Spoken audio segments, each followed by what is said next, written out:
Shalom Bapak Ibu jemaat dikasih Tuhan, mari kita berdoa. Bapa di sorga, terima kasih untuk hari ini. Kami akan merenungkan firman-Mu kembali, mohon pengertian dan hikmat dari Roh Kudus, agar kami mengerti dan menjadi pelaku firman-Mu yang setia. Dalam nama Tuhan Yesus, amin. Bapak Ibu, firman Tuhan kita terambil di dalam Yesaya 40 ayat 30 sampai 31. Orang-orang muda menjadi lelah dan lesu dan teruna-teruna jatuh tersandung. Tetapi orang-orang yang menanti-nantikan Tuhan mendapat kekuatan baru. Mereka seumpama raja wali yang naik terbang dengan kekuatan sayapnya. Mereka berlari dan tidak menjadi lesu. Mereka berjalan dan tidak menjadi lelah. Itulah firman Tuhan yang menjadi dasar renungan kita hari ini. Tema kita adalah di dalam penantian ku beroleh kekuatan. Di dalam penantian ku beroleh kekuatan. Nah, Bapak Ibu, sudah menjadi rahasia umum bahwa menunggu adalah pekerjaan yang sangat membosankan. Terlebih lagi jikalau kita punya kesibukan atau ada sesuatu yang dikerjakan, rasanya waktu berjalan sangat cepat. Tapi kalau kita menunggu tanpa ada sesuatu yang dikerjakan akan terasa lama dan sangat membosankan. Hal ini juga terjadi dalam kehidupan doa. Pada saat kita menantikan jawaban doa dari Tuhan, seringkali kita tidak sabar. Kita menyerah di tengah jalan dan berhenti berharap. Sehingga kita dapat menyimpulkan, yang pertama, ketidaksabaran menunggu membuat kita gampang sekali berubah sikap. Bisa menggerutu, bisa mengeluh, bersungguh-sungguh dan marah-marah dan sungguh tidak sabaran. Yang kedua, ketidaksabaran dalam menunggu jawaban seringkali membuat seorang menempuh jalan pintas. Mencari jalan keluar untuk masalahnya dengan mengandalkan kekuatan sendiri dan orang lain. Dan yang ketiga, ketidaksabaran dalam menunggu inilah yang justru menjadi penghambat berkat Tuhan yang terbaik baginya sendiri. Mungkin saat menempuh jalan pintas, kita mendapatkan apa yang kita perlukan. Tapi seringkali apa yang kita peroleh malah menimbulkan masalah yang baru bagi kita. Ya, seperti contoh Abraham. Karena tidak sabaran menunggu janji Tuhan tentang Ishak, akhirnya dia menerima Hagar untuk akhirnya mendapatkan Ismail darinya. Tapi dia juga kan merasa tidak baik, tidak enak ketika Ismail diusir pergi dari rumah. Begitu juga dengan Esau. Hanya gara-gara kacang merah, hanya gara-gara makanan, dia ngambil jalan pintas dan tidak menghormati hak kesulungan itu. Namun di tengah kondisi dan fenomena di atas, yakni ketidaksabaran dalam menanti-nantikan jawaban dan pertolongan Tuhan, justru kitab Yesaya 40:25-31 menyatakan sebaliknya atau sebagai antitesa dari sebelumnya. Yesaya berkata, orang-orang yang menanti-nantikan Tuhan mendapat kekuatan baru. Ya, ini justru sebaliknya. Nah, untuk jelasnya mari kita belajar dan merenungkan firman Tuhan ini. Dan ada 3 hal yang akan kita perhatikan. Yang pertama, bahwa masalah apa yang terjadi sehingga Tuhan menyatakan orang yang menantikan Tuhan mendapat kekuatan baru. Nas bacaan kita menggambarkan kondisi psikospiritual orang-orang Yahudi di pembuangan yang amat tertekan. Amat memprihatinkan. Mereka mengalami masa-masa sulit di Babel, di Babilonia, diperbudak dan dalam banyak aspek tidak menikmati kebebasan.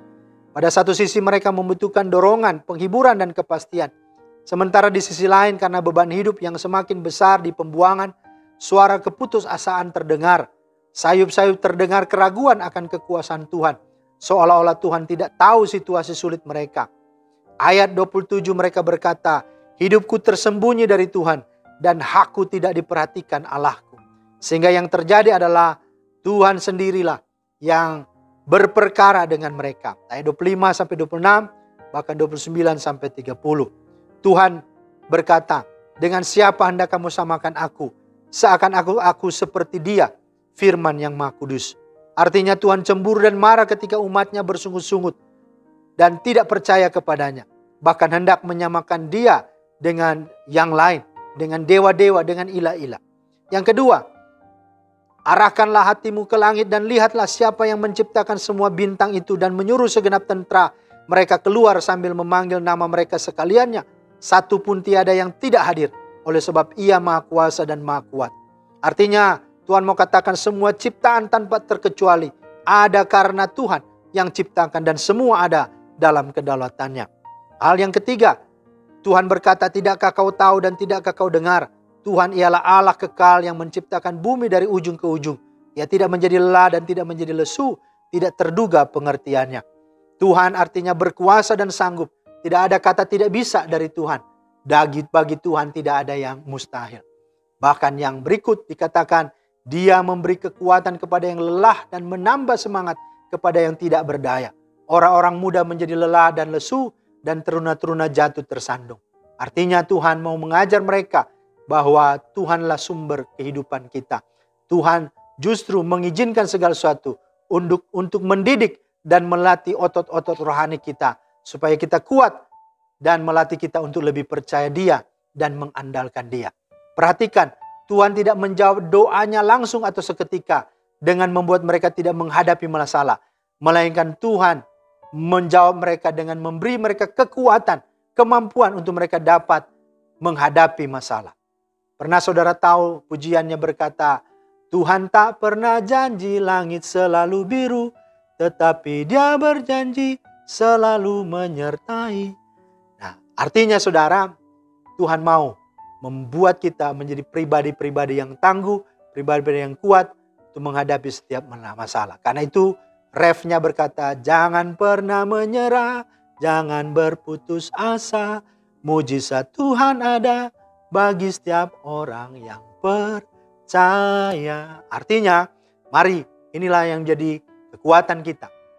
Dan yang kedua, di dalam penantian yang bagaimana kita peroleh kekuatan, firman Tuhan katakan dalam Mazmur 37 ayat 1-9, yaitu percaya kepada Dia, bahwa Dia hidup, Dia berkuasa, Dia Tuhan ada, mengerti dan mendengar semua doa-doa kita. Yang kedua, percayakanlah hidupmu kepadanya sepenuhnya. Andalkan, serahkan, jangan ragu, jangan bimbang. Dia dapat dan sanggup melakukan apapun. Dari yang mustahil, tidak ada yang mustahil bagi Dia. Dan yang ketiga, dalam penantian seperti apa? Harus aktif, harus optimis, dalam arti lakukanlah yang baik. Jangan bersungut-sungut, jangan komplain kepada Tuhan, jangan marah-marah, jangan berkeluh kesah, tapi berbuatlah yang baik, berlakulah setia, dan berdoa, berseru, serta berbuat, bersaksi, berkarya dalam hidupmu di dunia ini. Dan sebagai yang terakhir, kekuatan seperti apa yang kita peroleh? Ayat 31 berkata, bahkan kekuatan yang Dia berikan itu seumpama Raja Wali yang naik terbang dengan kekuatan sayapnya. Mereka berlari dan tidak menjadi lesu, mereka berjalan dan tidak menjadi lelah. Ini bukan kekuatan fisik, tapi kekuatan spiritual, kekuatan rohani, kekuatan batinnya. Ada keberanian di situ untuk menghadapi setiap badai. Sebagaimana burung Raja Wali, ketika ada badai dia tidak lari, malah dia justru masuk ke dalam badai. Sehingga dengan demikian dia akan keluar dan dia akan terbang lebih tinggi dan dia akan muncul sebagai pemenang. Kebenaran ini membuktikan bahwa manusia di dalam Tuhan, dia akan menjadi pribadi yang matang, yang kuat, teruji, dan berhasil, serta sungguh-sungguh berkemenangan di dalam Tuhan. Karena itu Bapak Ibu yang dikasihi Tuhan, untuk beroleh kekuatan dari Tuhan, mari nantikanlah Dia dengan percaya, dan percayakanlah hidupmu sepenuhnya kepadanya, dan lakukanlah yang baik. Tuhan memberkati. Terima kasih Tuhan atas firman-Mu, teraikanlah dalam hidup dan dalam keberadaan kami, dalam mengiring Engkau tiap-tiap hari. Demi Kristus kami berdoa. Amin. Demikian firman Tuhan hari ini menjadi berkat. Selamat beraktivitas. Tuhan Yesus memberkati. Shalom.